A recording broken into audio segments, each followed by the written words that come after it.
Welcome to today's video discussing about what is the function of the heart? What happens to the heart during a heart attack? What are its symptoms?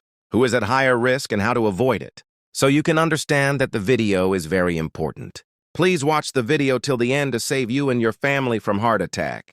Before we get started, I'd love to know where you are joining me from today. Drop a comment below and feel free to ask any question you have. And don't forget to hit that subscribe button and turn on notifications, so you never miss a health-boosting tip from Healthcare One.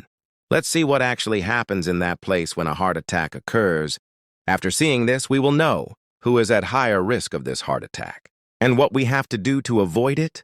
To understand this, we first have to understand what the heart actually does. Our whole body, we have a lot of flesh, skin, we have a brain, eyes, nose.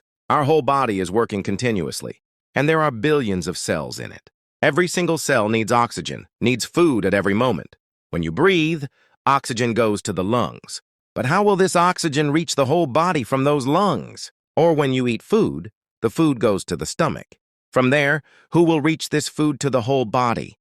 These works are done by the blood. So think about it. This blood is a relief vehicle for the cells of our entire body.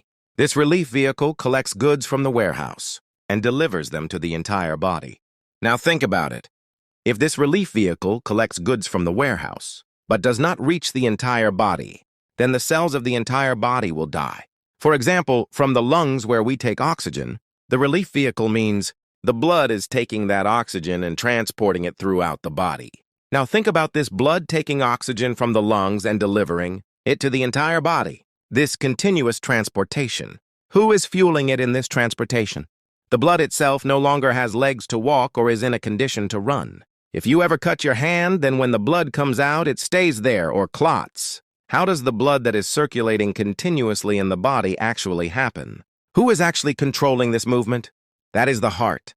You hear the sound of the heartbeat.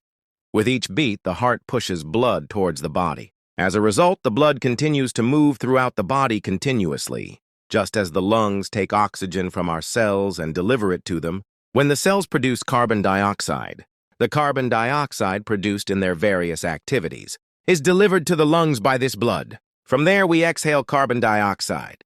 The heart of a healthy person beats 60 to 100 times per minute, meaning it beats 60 to 100 times every minute to deliver blood to our entire body. If for some reason this beating stops, then oxygen will not reach our entire body. What will happen then? The brain cells that are there can survive for a maximum of 5 minutes without oxygen. That means if the heart stops beating for 5 minutes, then the brain cells will start getting damaged. And if several minutes pass, then the game is over. An interesting thing to note is that when you are running or exercising, your breathing increases, your chest tightness increases. Why does this happen? When we run or work or exercise, our muscles' oxygen requirement increases, meaning they need more oxygen because they are working harder. So when our muscles' oxygen requirement increases, meaning we need more oxygen, what does the heart do?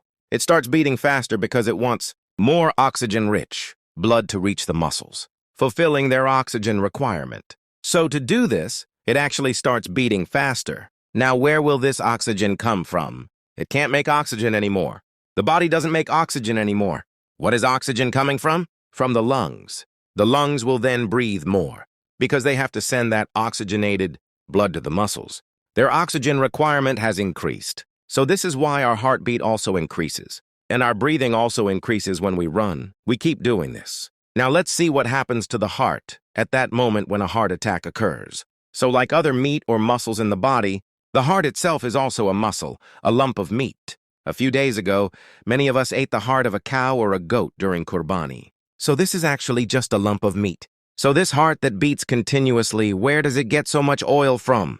I mean, what is its fuel? It also needs oxygen. It also needs blood. It also needs blood to circulate throughout the body. Where does its own blood actually come from? The heart also has thin blood vessels for the blood flow to the heart muscle. So if there is a blockage in that blood vessel, or for some reason the blood flow stops, then a heart attack will occur. So why would the blood vessels of this heart stop? For example, if our blood contains a high amount of LDL, which means bad cholesterol, they will continue to circulate throughout the body. So when they try to pass through that blood vessel of the heart, if they get stuck on this blood vessel since they are LDL, low-density lipoprotein, they can stick. They stick Let's say one thing sticks. One thing sticks on top of another, and as they do this, the area can slowly become like this, like this. I mean, they can slowly form plaque, or for some reason they can completely close it. So if it closes, then a heart attack will occur. So again, let's say that the plaque that has formed, they have not completely closed the road, they have just narrowed it. But for some reason, if that plaque breaks somewhere, then there will be an immune response there and a blood clot will form there. Due to the formation of blood clots, that area will be closed again. This will result in a heart attack. So now the question that is going through your mind is, how can you understand if someone is having a heart attack? Heart attacks are not very easy for the common man to understand. Let me tell you some very common symptoms, such as severe chest pain. This pain is like a pinching pain or a stabbing pain or a tight squeezing pain. This pain is not actually in one place, it can move, such as the pain starts from the chest and slowly moves to the shoulder, or it goes to the arms, or it goes to the back of the waist. It can happen like this. However, in some people, this pain may not be there, only dizziness, nausea, or shortness of breath, meaning breathing too fast. And this pain may not be continuous. For example, it hurts for a while. It bites and holds, then it releases again. And after a while, it bites and holds again. This is another symptom. Another thing is that at that time, the heartbeat may be faster, and the heartbeat may fluctuate. That at one time, the heartbeat is faster. At another time, the heartbeat has decreased again. It may also happen like this. However, in many cases, there may be no pain. There may be only dizziness, nausea, or shortness of breath, which means rapid breathing. In the case of older people and women, these symptoms may not be present either. It may just be that they feel weak or tired, sleepy, sleep a lot, and even sleep more. And in those who have a slight problem with nerve signaling, such as those who have been diabetic for a long time, nothing may be seen, or it may be that nothing at all is understood. That is why it is very difficult for ordinary people to understand whether a heart attack has actually happened at home. So even if someone has a slight doubt about whether they have had a heart attack, they should actually be taken to the hospital. They should be checked by a doctor. So let me tell you here that everything is not over when a heart attack or myocardial infarction occurs. There is a treatment for it. The blood vessel of the heart that was blocked and caused the heart attack can be opened. This is called angioplasty. So after opening it, sometimes a metal object is set here so that this blood vessel does not get blocked again later. In addition, bypass surgery is performed. Here a new blood vessel is created, not dependent on that one, meaning a road is created. In this case, that blood vessel is cut from another part of the body. So when a new road is created through the blood vessel, blood flows through that place, and the place where the blood flow was stopped, which caused the heart attack, starts to flow again. Now let's see who is at the highest risk of heart disease. The disease that kills the most people in the world is heart disease. About 17.9 million people die from heart disease every year. The number one risk factor for developing this disease is smokers. Smoking can cause plaque to build up inside the blood vessels, causing blockages that prevent blood from flowing freely. The chemicals in cigarettes can thicken the blood and help blood clot inside the blood vessels. Number two is high blood pressure. People with high blood pressure have an increased workload on their heart, meaning the heart has to work harder, which causes its muscles to thicken and stiffen, which prevents it from working properly. This increases the risk of heart attacks. Not only are people with high blood pressure at risk of heart attacks, but they also have an increased risk of other heart problems, such as stroke and kidney disease. Number three is if your blood cholesterol levels are not right. LDL, the bad cholesterol, should be low. Good cholesterol, which is HDL, should be high. Triglycerides should also be low. Number four is diabetes. Even if diabetic patients have controlled blood sugar levels, the risk of heart disease can still increase. And if sugar is not controlled, the risk of heart disease will increase even more. Number five is overweight or obesity, meaning people who are fat. Excess body weight increases the risk of not only heart disease, but also many other diseases. Number six is family history, meaning if someone else in your family has had heart disease, then you may also be more likely to have it. Number seven is kidney disease. Those whose kidneys do not function properly cannot properly remove waste or toxic substances from their bodies. So when these accumulate in the blood over time, they start causing problems in other organs of the body. One of them is heart disease. Heart disease is a major morbidity of CKD or chronic kidney disease. So now let's see what we need to do to avoid heart disease.